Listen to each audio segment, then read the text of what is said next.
আল্লাহ তাআলাকে মেরে ফেলার জন্য নমরুদ কিভাবে আসমানে উঠেছিল, এরপর কি হলো জানলে আপনি অবাক হয়ে যাবেন। প্রিয় দর্শক, হযরত ইব্রাহিম আলাইহিস সালাম যখন নমরুদকে আল্লাহ তাআলার প্রতি ঈমান আনতে বলল, তখন সে ঈমান তো আনলই না, বরং উল্টো করে বলে দিল, হে ইব্রাহিম, অচিরেই তোমার আল্লাহকে হত্যা করে তার রাজ্য দখল করে নিব।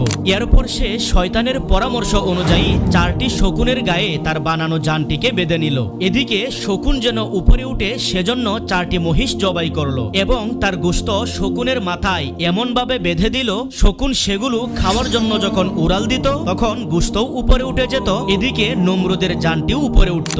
এভাবে 3 দিন 3 রাত উপরে উঠে নমরুদ আল্লাহ তাআলাকে মারার জন্য তীর নিক্ষেপ করলো। তখন আল্লাহ তাআলা তীরের মাথায় মাছের রক্ত মিশিয়ে যখন আবার নিচে নিক্ষেপ করলো, তখন নমরুদ দেখে বলল, হে ইব্রাহিম, দেখো তোমার রবকে হত্যা করে ফেলেছি। তখন হযরত ইব্রাহিম আলাইহিস সালাম বললেন, আরে নমরুদ, আমার আল্লাহর কোনো মরণ নেই, তীরের মাথায়